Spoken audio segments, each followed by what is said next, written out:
সর্বপ্রথম তুমি আমায় বানাইয়া তোমার সাথে কাহার নামটা লিখিলা রাখিয়া। আল্লাহ বলেন আমার বন্ধু মুহাম্মদ আমার সাথে জড়িত, যাহার সৃষ্টি না হইলে আসমান জমিন না হইত। কালেমার সাথে রসুলের নাম আছে না নাই? পড়েন তো, কালেমাটা পড়েন দি। লা ইলাহা ইল্লাল্লাহ, লা ইলাহা ইল্লাল্লাহ। দেখছেন মজা নাই? বিড়ি টানো, বিড়ি সারাদিন বিড়ি টানো তো মজা পাইবা কই? কার জিকির? সাহাবী আবু সাঈদ খুদরি রাদিয়াল্লাহু তাআলা আনহু বর্ণনা করেন, পয়গম্বর মূসা আল্লাহকে বললেন, হে মালিক, এমন একটা জিকির আমাকে শিখাও যা কাউকে শিখাও নাই। আল্লাহ বলেন এই জিকিরটা করো, লা ইলাহা ইল্লাল্লাহ, লা ইলাহা ইল্লাল্লাহ। মুসা নবী কয়টা দি পুরান। আল্লাহ বলেন আবু সাঈদ খুদরি রাদিয়াল্লাহু আনহু বলেন, আল্লাহ বলেন হে মূসা, আসমান জমিন ভেতরে যা কিছু আছে এক পালায় যদি দাও, লা ইলাহা ইল্লাল্লাহর পাল্লাটা ভারী হয়ে যাবে। কার জিকির এটা? ফিরসাবগুলো দিয়ে দিছেন, হ্যাঁ, তাবলীগওয়ালারও দিয়ে দিছেন। আপনারা বাক করার অধিকার দিল কে? জিকির করার হুকুম কার? শুধু সরমনাইওয়ালাদের জন্য? হ্যাঁ, আবার আপনি তাফসীর করেন জিকির মানে কোরআন তেলাওয়াত। আমরা সৌদু বুঝি না। জিকির মানে নামাজ, আপনি যে ব্যাখ্যা দিয়েছেন আমরা বুঝি না। তাহলে আয়াতটা বইলা যাই, ব্যাখ্যা আপনি দিয়েন কোন এক সময়, আয়াত কইরা যাই, এটার ব্যাখ্যা কি করবেন? ইন্নামাল মুমিনুনা আল্লাযীনা ইযা যুকিরাল্লাহু ওয়াজিলাত কুলুবুহুম ওয়া ইযা তুলিয়াত আলাইহিম আয়াতুহু যাদাতহুম ঈমানা, যাদাতহুম ঈমানা ওয়া আলা রাব্বিহিম ইয়াতাওয়াক্কালুন।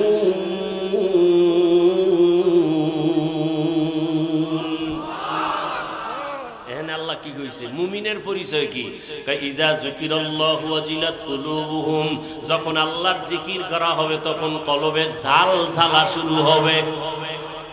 কোথায় কলব? কোথায়? সান্দিত। হায় হায়, সর্বাঙ্গে ঘা ঔষধ দিব কোথায়? কলব বলে সান্দিত। কলবের ভেতরে ঝালঝালা শুরু হবে। আর ওয়াইদা তুলিয়াত আলাইহিম আয়াতুহু যাদাতহুম ঈমানা, যখন কোরআনের আয়াত পড়বে তখন ঈমানের স্পিরিট বেড়ে যাবে। এখন এখানে কি জিকির মানে তেলাওয়াত? তেলাওয়াতের কথাও আলাদা, জিকিরের কথাও আলাদা। প্রত্যেকটা আরবি শব্দের মূল একটা অর্থ থাকে, আর একটা অর্থ থাকে রূপক। আরবি গ্রামারের একটা মূলনীতি, যতক্ষণ মূল অর্থ দিয়ে তর্জমা করা যাবে ততক্ষণ পর্যন্ত রূপক অর্থ নেওয়া যাবে না। জিকিরের মূল অর্থ কি? ফাযকুরুনি আযকুরুকুম হুয়া তালাফফুযু বিল লিসান। আল্লাহর জিকিরের মূল অর্থ ঠোঁটের মাধ্যমে বিশেষ পদ্ধতিতে আল্লাহর নাম উচ্চারণ করা। আল্লাহর নাম কি? আল্লাহর নাম কি? আল্লাহর নাম উচ্চারণ করা। লা ইলাহা ইল্লাল্লাহর মধ্যে আল্লাহ আছে নি? আছে। এবার আবু সাঈদ খুদরির হাদিস তো বললামই। তাহলে আল্লাহর জিকির করলে কলবে কি হবে? জালজালা। ঈমান কি হবে? হ্যাঁ, নবী বলেন ঈমানের তাজা করো মাঝে মাঝে। এই লোহার মধ্যে জং ধরেনি? আল্লাহর নবী বলেন জাদ্দিদু ঈমানাকুম বিকাউলি লা ইলাহা ইল্লাল্লাহ, লা ইলাহা ইল্লাল্লাহ। এই জিকির যে বগুড়ার দদি খায় নাই, জীবনে বুঝবে দদি মজা কেমন। কেমনে বুঝাম? আর জিকির করলেই তো দিল নরম হয়। কি? কার জিকির? আল্লাহ। মনে আছে কথা কোন দিক থেকে কই গেছি? মনে করায় দিবেন, নাইলে দোয়া করে নাই মনে। কদ্দুর গেছি কোন? পরামর্শ করতেছিলেন, ফেরেশতারা আল্লাহর কাছে ক্ষমা চাইলেন। মনে আছে না? একটা কি পেশ করলেন ক্ষমার মধ্যে? ওসিলা। ওসিলা পেশ করে দোয়া করা সুন্নাত। লিখো, তুমি বলেছো বেদাত, আমি ঘোষণা করে গেলাম বাগেরহাটে ওসিলা পেশ করে দোয়া করা সুন্নাত। أول بيت وضع للناس للذي ببكة مباركا وهدى للعالمين। ওসিলা পেশ করলেন ফেরেশতারা। কি ওসিলা? সাত আসমানের উপরে একটা নূরের ঘর আছে, কাবা। কি আছে? নাম হলো বাইতুল মামুর। নাম কি? বাইতুল মামুর। কিসের ঘর?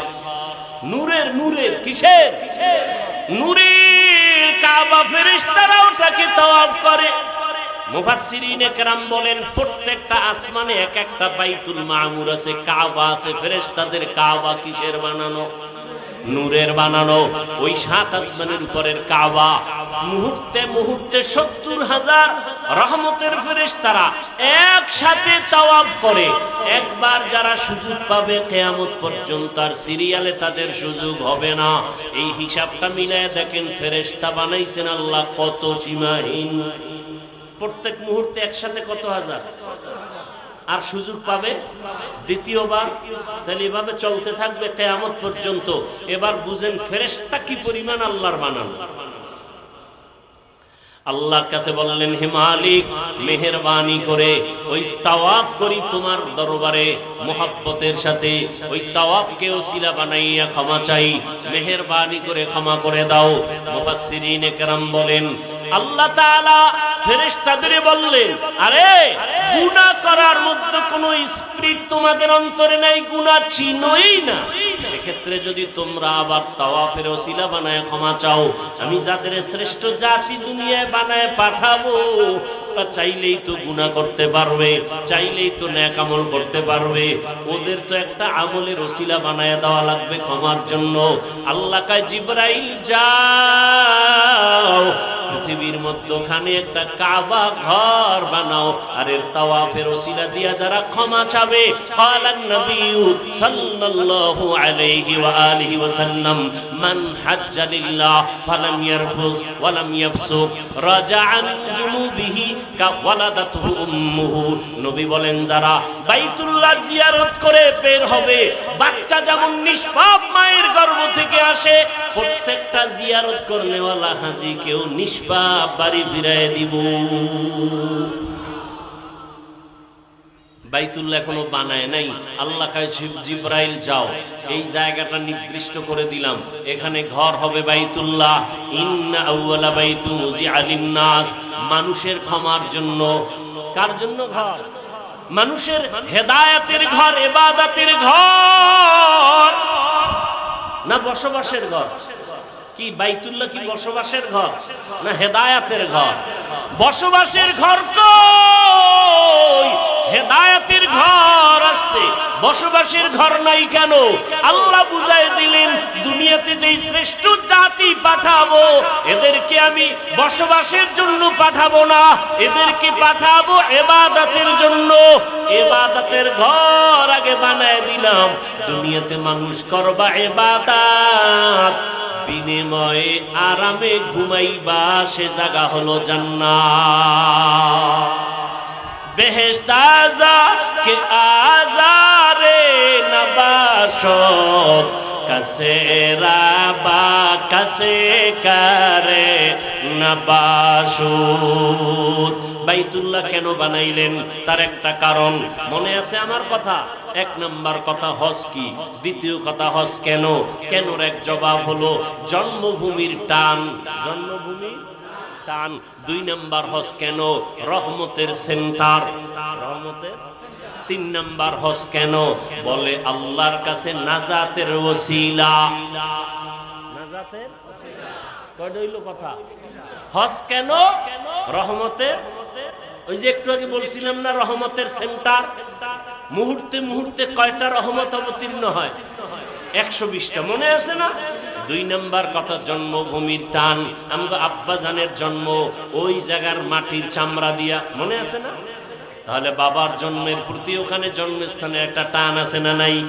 কি যত দুনিয়াতে ঘুরি যেখানেই যাই কিন্তু জন্মভূমির একটা টান আছে না নাই? আছে।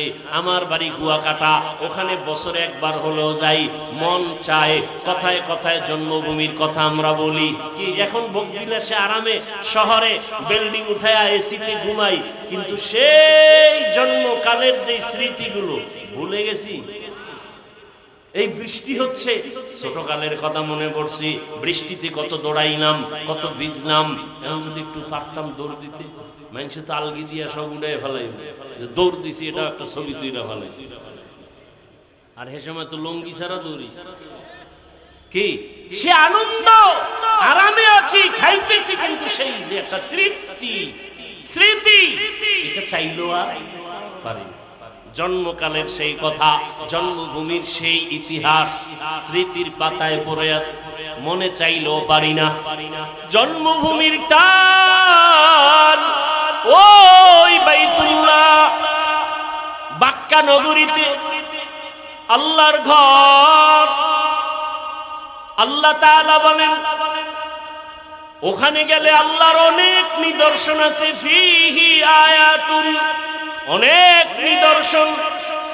ওখানে যারা ঢুকবে তারা নিরাপদ, এমন সুন্দর নিদর্শন। বাইতুল্লাহ আল্লাহর ঘর একটা হেদায়েতের নিদর্শন। এরপরে আছে মাকামে ইব্রাহিম, এক নিদর্শন।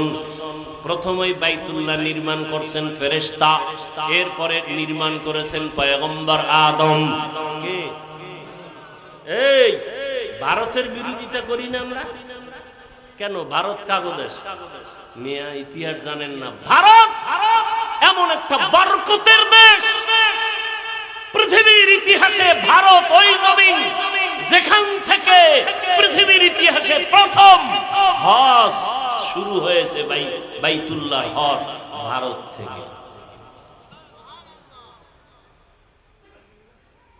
পৃথিবীতে প্রথম মানুষকে আদম নবী ভারতের জমিন থেকে হেঁটে গিয়ে 1000 বার বাইতুল্লাহ হজ করছেন।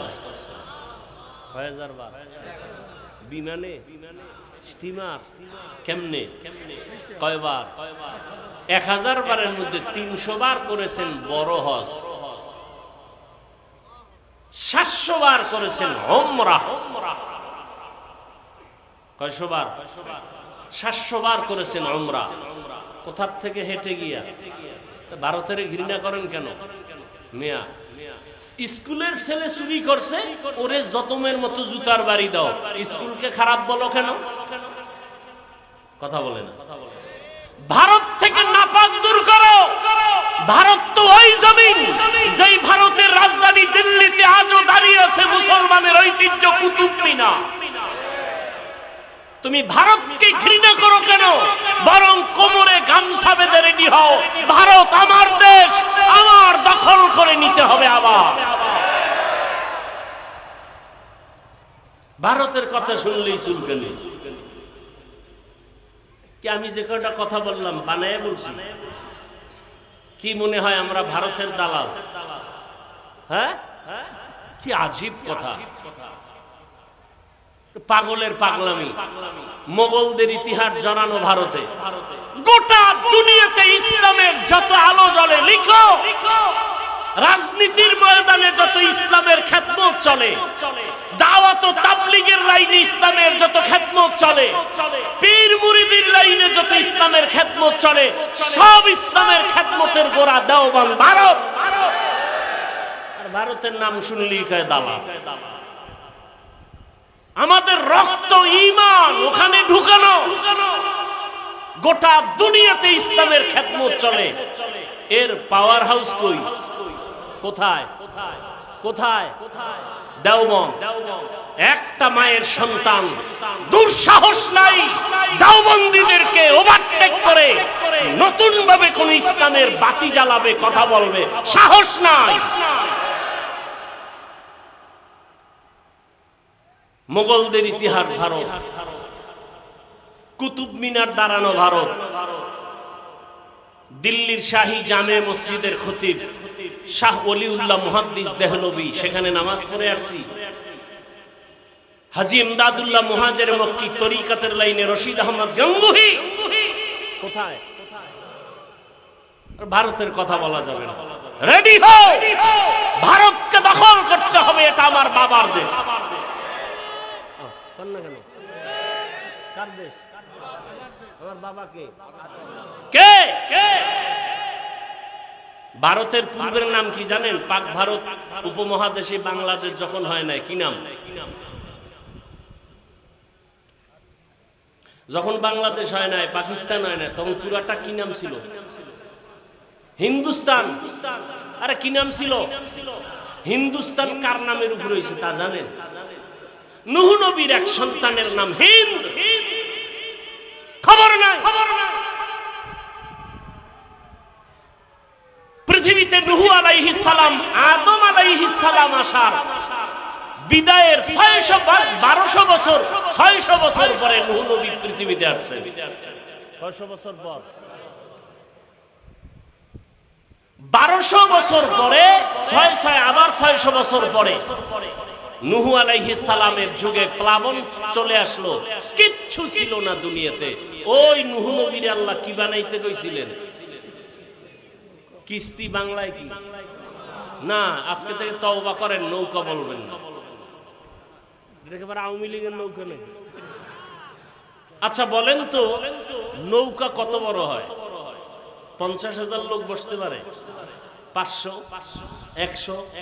তাহলে নূহ আলাইহিস সালামের ওই যেই বস্তুটা বানাইতে বললেন, কিস্তি ধরেন, এর মধ্যে 40 জন মুমিন ছিল না? তাদের ভক্তরাও ছিল, এবং প্রত্যেক প্রাণীর এক জোড়া করেছিল। গরু এক জোড়া, হাতি এক জোড়া, মহিষ এক জোড়া, ভেড়া এক জোড়া, বকরি। এটা তো মাটির উপরের দিকে হইতেছি, মাটির তলে আরো আছে না? নূহ আলাইহিস সালাম এগুলো যে লইলেন, এটা কি একটা নৌকায় হয়? কি বলবেন বলেন? হ্যাঁ, তাহলে আজকে থেকে তওবা করি, আমরা মিথ্যা ভুল কথা আর বলবো না। নূহ আলাইহিস সালাম কি বানাইছেন বলেন? জাহাজ। বলেন কি? এরপরে তো ঐতিহাসিকরা তার ব্যাখ্যা কত বড় বানাইছেন, কত ফিট, এগুলো তো আছে। কোন কোন এলাকার তক্তা মক্তা আইনে বানাইছেন, এগুলো আছে। তো নৌকা বলেন কেন? কে শিখাইলো এই নৌকার কথা? আওয়ামী লীগ। নূহ নবীর কি বলেন সবাই? আমি কি ভাই অযৌক্তিক বলছি? কি আপনার যুক্তিতে ঢুকছে? কি ওটা নৌকা ছিল? কি ছিল? জাহাজ। ছোট না অনেক বড়? অনেক বড়। ওই জাহাজের মধ্যে 40 জন মুমিন, তাদের ভক্ত, এবং নূহ নবীর 3 সন্তান ছিল, হাম, শাম, ইয়াফাস। ইতিহাস পড়েন। নতুন করে রব্বুল আলামিন পুরা পৃথিবীটাকে সাজাইলেন ওই 3 সন্তান দিয়া। শাম চলে গেলেন সিরিয়ায়। ওই বর্তমান সিরিয়া, সেই সময়ের নাম কি? শাম। তারে দিয়া শাম দেশ সাজাইছে। নূহ নবীর যেই ছেলের নাম ইয়াফাস অথবা হাম, এর আরেক নাম হিন্দ। ওই নামে হিন্দুস্তান তৈরি হয়েছে। তাহলে হিন্দুস্তান দেখেন তো।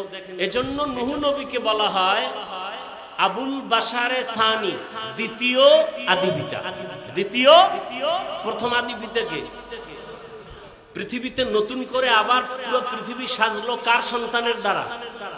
নূহ আলাইহিস সালামের। এই জন্য তাকে বলা হয় আবুল বাশারে সানি। তাহলে ভারত কি হিন্দুদের দেশ? কি আজীব কথা! আমার বাবার দেশ। কথা বলেন। আমার দাদার দেশ। অতএব রেডি থাকবেন, ভারতের বিরুদ্ধে নয়। ভারতে উল্টা পাল্টা থাকলে সাইজ করো। আর ভারত আমার বাবার দেশ, আমাদের ঈমানের ঘাঁটির দেশ, মুসলমানের ইতিহাসের দেশ। আবার ওই দেশ আমাদের দখল করতে হবে। এবার বলো আমি ভারতের দালাল।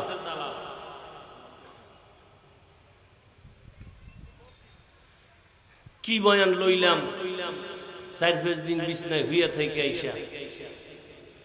এ শেষ আছে আর কোনো? যেহেতু নাই আর বাড়াবাড়ি বেশি আর দূরে যাবো না, দুই একটা ঘটনা টেনে মোনাজাত দিয়ে দিই। আল্লাহ, তাহলে বাইতুল্লাহ হজ কেন? তিনটা কারণ বলছি। রহমতের সেন্টার, রহমতে। আচ্ছা, আগে রেডিও বাজাইতেনি? রেডিও বাজাইতো না? রেডিও বাজাইতে গেলে কি এটা উত্তর দিকে ফিরে বাজাইতো? কোন দিক? না না না, কোথায়? আরে ভাই বলেন না, মুরব্বীরা রেডিও বাজাইতো ঢাকার দিকে ফিরে রাখতো মুখ। সত্য কথাটা বলতে সমস্যা কি? কোথায় ফিরে রাখতো? কেন? সেন্টার কই? ঢাকা। কুমিল্লা চ্যানেল দিলে কুমিল্লা, কথা ঠিক না? খুলনা বেতার দিলে খুলনা, খুলনা বেতার সেন্টার খুলে যদি এবার ঢাকার দিকে ফিরায় আওয়াজ হয় না, বো বো করে। তাহলে ঢাকার দিকে রেডিও সেন্টারের মুখটা ফিরায় কেন? ওখানে হলো মূল চ্যানেলের সেন্টার, কথা ঠিক? আচ্ছা, আমার আল্লাহ কয়জন? কোথায়? জমিনে নাই। হ্যাঁ, কোন দিক? পশ্চিম। আল্লাহ কি পশ্চিমে? পূবে নাই, দক্ষিণে নাই, তো পশ্চিম দিকে ফিরে নামাজ পড়েন কেন? হ্যাঁ, আল্লাহ কি কাবায় বয়ে রয়েছে? তো হ্যাঁ, সেখানে কেন? এই যে একটু আগে কি বলছি, রহমতে। এখন তো মূর্তি পূজারীরা কয় আমরা একটা মূর্তি বানাইয়ে এটার একটু সামনে বসায় পূজা করি, সরস্বতী পূজা করি, দেবদেবীর পূজা করি, এটারে তোমরা শিরক বলো। তোমরাও তো একটা পাথরের ঘরের দিকে ফিরে পূজা করো, বলে না? বলে না? হ্যাঁ, কত কথা। আমরা পূজা করি না, আল্লাহর গোলামি করি। কার গোলামি করি? আল্লাহর গোলামি করি। এই জন্য কেউ যদি কেবলা হারিয়ে পূর্ব দিকে ফিরে নামাজ পড়ে, হবে কি না? হবে না? হবে। আল্লাহর গোলামি করি। এই জন্য কেউ যদি রোজার হালাতে ভুলে পেট ভরে খানা খায়, রোজা যাবেনি? যাবে না। কেন? আমরা আল্লাহর গোলামি করি। আমরা পাথরের পূজা করি না, আমরা আল্লাহর গোলামি করি। আল্লাহর অর্ডার মতো, আল্লাহর হুকুম মতো চলি। এই জন্য আল্লাহর হুকুম ওই বাইতুল্লাহ গিয়েও যদি কেউ বেয়াদবি করো, জায়গায় গজব চলে আসবে। যেমন এক আল্লাহর গোলাম বাইতুল্লাহ তাওয়াফ করে, সবাই তাওয়াফ করে, আওয়াজটা কি মনে আসেনি? লাব্বাইক আল্লাহুম্মা লাব্বাইক, লাব্বাইক লা শারীকা লাক লাব্বাইক, ইন্নাল হামদা ওয়ান নি'মাতা লাকা ওয়াল মুলক লা শারীকা লাক। আহা, হজ করতে মনে চায়নি? নিয়ত আছে? এই তাল মিলেন না, দিল থেকে কার নিয়ত আছে যে আমি বাইতুল্লাহ যাব? যাবেন? আল্লাহ কবুল করুন। যারা গেছেন তো আলহামদুলিল্লাহ, যারা যেতে পারেন না যাবেন। যদি আসলেই কম যাব, তাহলে একটা আমল দিয়ে যাবেন। পারবেন? আমলটা কিন্তু সহজ আবার কঠিন। যদি নামাজ পড়ে না, এগুলো দিয়ে লাভ নেই। ফজরের নামাজের পরে, সূর্য ওঠার পরে আরো নামাজ আসেনি, এটারে কি নামাজ কয়? ইশরাক। কয় রাকাত? 3 রাকাত। 4 রাকাত, 2 রাকাত পরে নামাজ পড়বেন।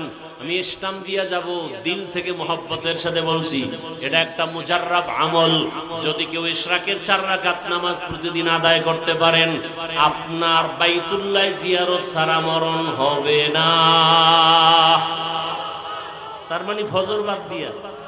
হ্যাঁ, ফজর বাদ দিয়া নয়, আল্লাহর কাছে বলতে বলতে। কারণ ইশরাক নামাজ যারা পড়বে তাদের সওয়াব কি জানেননি? যেই হজ কবুল হইছে সেই সওয়াব পাবে। তাহলে আল্লাহ হজ না করায় কবুল করাইবেন?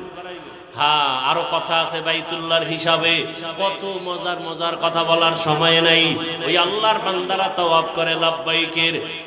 এক আল্লাহর গোলামকে কেউ দেখলেন চোখের মধ্যে পট্টি লাগানো, বাইতুল্লাহ তাওয়াফ করে সবাই, আর ওই পট্টি লাগানোওয়ালা চোখ ওই বান্দা লাব্বাইক বলে না, বলে আল্লাহুম্মা গফিরলি যুনুবি, আল্লাহুম্মা গফিরলি যুনুবি, ও মালিক আমাকে তুমি মাফ করে দাও। সবাই লাব্বাইকের আওয়াজ দেয়, ওই বান্দা বলে আমাকে মাফ করে দাও, ও আল্লাহ আমারে মাফ করে দাও, তুমি এখান থেকে গুনাহ অবস্থায় ফিরাইও না। 13 সালে হজে গেলাম, তার আগের বছর আমার ওস্তাদ গেলেন, ওস্তাদ এসে একটা ঘটনা শুনাইছেন। ঢাকার বড় লোক ছেলের নিয়ে হজে রওনা, হুজুরেও সেই কাফেলায়। ভাই যখন এয়ারপোর্টে ইহরামের কাপড় পরলো সাদা, সবাই সাদা পর কাপড় পরে নামাজ পড়লো, সবাই তালবিয়া পড়ে। বিমানে লোকটা পড়ে না, শুধু গল্প করে। যখন যাইতে যাইতে জেদ্দায় নামিয়া গাড়িতে উঠিয়া চলে গেল বাইতুল্লাহ। নবীজির সুন্নাত হলো বাইতুল্লাহ প্রথম নজর লাগা মাত্রই দোয়া করবা, দোয়া করতে দেরি কবুল হইতে দেরি না। প্রথম নজরে যে দোয়া করবে সাথে সাথে কবুল। তাহলে কি দোয়াটা করলে করা যায় যে আমি একটা 4 বিয়ে করব? হ্যাঁ না, আমার ওস্তাদ বলেন এমন দোয়া করো, ও আল্লাহ জীবনে যত ভালো দোয়া করছি, যত ভালো দোয়া করব তুমি সব কবুল করে নাও। মজার দোয়া না? বাইতুল্লাহ প্রথম নজর দিয়া যা চাইবেন চাই কবুল। তো উল্টা পাল্টা কিছু চাইলে কবুল হইব না, যে আল্লাহ তুমি আমার সৌদির বাদশা বানায়। হায় হায়, ওই আল্লাহর বান্দা বারবার বলে আল্লাহ তুমি আমাকে মাফ করে দাও, মাফ করে দাও। একজনে ধৈরা কয় সবাই লাব্বাইক বলে, তুমি কেন বলো আমাকে মাফ করে দাও? কি অপরাধ করেছো? ওই আল্লাহর বান্দা কান্না করে আর বলে, ভাই আমি এখানে আছি আল্লাহর ঘর জিয়ারতের জন্য।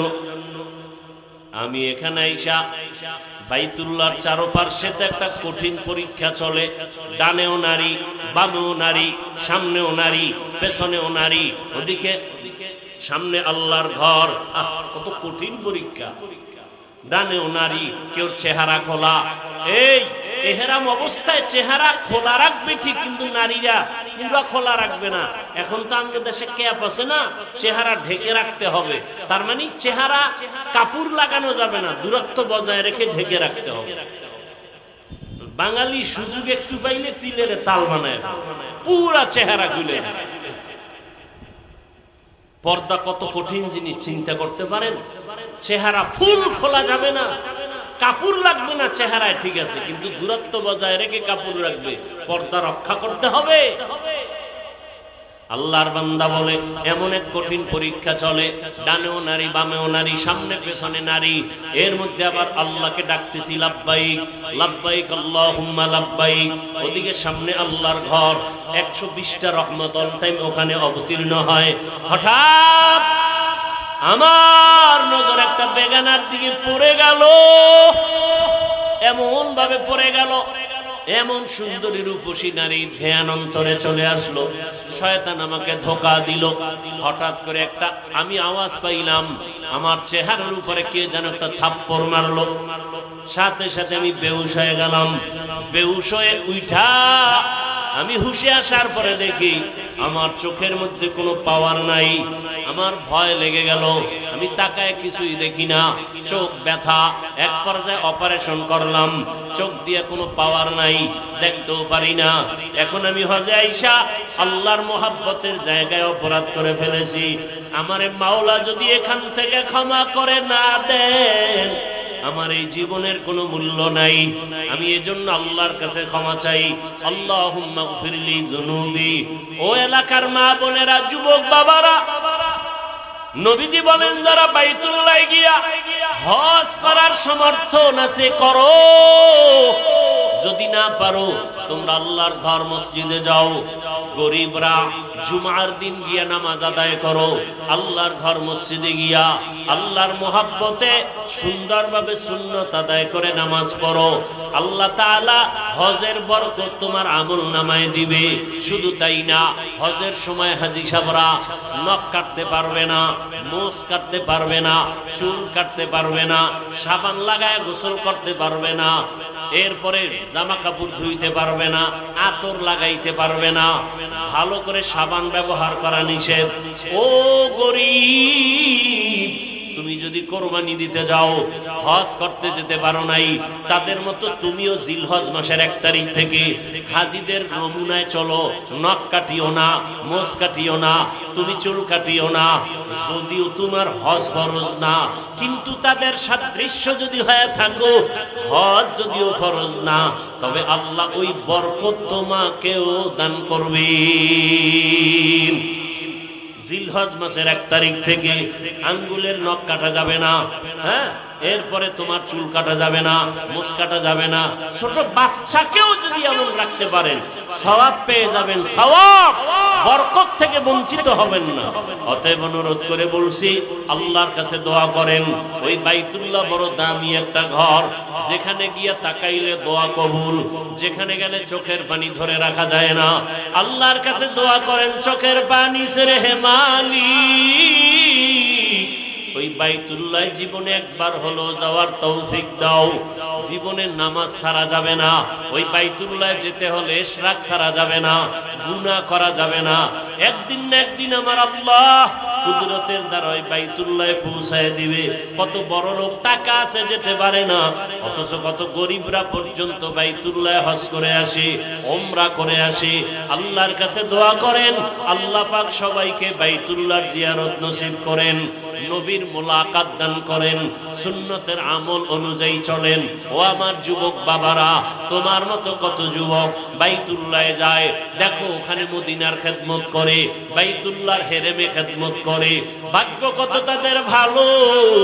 আবার কিছু আল্লাহর বান্দার কথা শুনি, মক্কা মদিনায় গিয়া ঠিক মতো নামাজও পড়ে না, কাজ করে টাকাও মা বাবারে দেয় না। এমন হতভাগা হইও না, আল্লাহর কাছে দোয়া করো।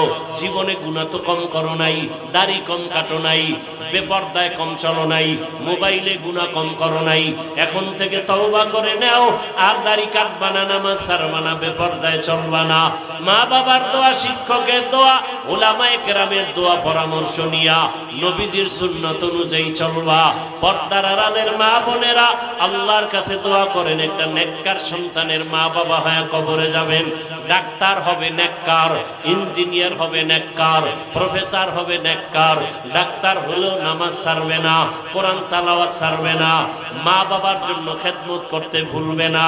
এমন একজন নেককার ডাক্তারের মা হন, এমন একজন নেককার ইঞ্জিনিয়ারের মা বাবা হয়ে কবরে যান।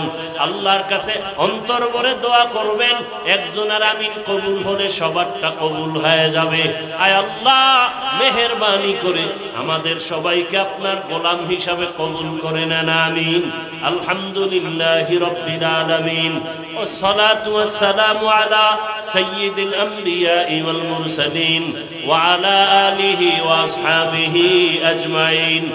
ইয়া আরহামার রাহিমিন, ইয়া আরহামার রাহিমিন, ইয়া আরহামার রাহিমিন, রব্বিরহামহুমা কামা রব্বায়ানি সগীরা। اللهم إنك عفو كريم تحب العفو فاعف عنا. اللهم إنا نسألك رضاك والجنة ونعوذ بك من سخطك والنار. اللهم إنا نعوذ بك من البرص والجنون والجذام وسيء الأسقام. وديار মালিক, বৃষ্টি পানির ভিতরে আপনার বান্দা বান্দীদের নিয়ে হাত তুলেছি। ও আল্লাহ, যারা দিনরাত ব্যবসা বাণিজ্য নিয়ে ব্যস্ত, আখিরাতের মোহাব্বতে নেক আমলের আশায় দোকান বন্ধ করিয়া ব্যবসার ফাঁকে একটু আখিরাতের ব্যবসার জন্য তারা রেডি হয়ে গেছে। ও আল্লাহ, বৃষ্টি দেখিয়া তারা পেছনে ফিরে নাই। আয় আল্লাহ, আপনার বান্দারা আপনার মোহাব্বতে এত সুন্দর আয়োজন করেছেন, আপনি সবাইকে কবুল করে নেন, মাহফিল কবুল করে নেন। আয়োজনকারী, সহযোগিতাকারী, দান সদকাকারীদের কবুল করে নেন। আয় আল্লাহ, এলাকায় হেদায়েতের বাতি জ্বালায় দেন, মা বোনদের কবুল করে নেন। আমার কলিজার যুবক ছাত্রদের কবুল করে নেন, আমার কলিজার ব্যবসায়ীদের কবুল করে নেন, চাকরিজীবী যারা তাদের কবুল করে নেন, উলামায়ে কেরামদের কবুল করে নেন, মুরব্বী হাজী সাহেবদের কবুল করে নেন। আয় আল্লাহ সারা দুনিয়াবাসীকে মাফ করে দেন, যুদ্ধরত অবস্থা থেকে স্বাভাবিক অবস্থায় ফিরিয়ে দেন। প্রবাসের জীবনে যারা চাকরি ব্যবসা করে হেফাজত করেন, বাংলাদেশ শান্তির দেশ বানায়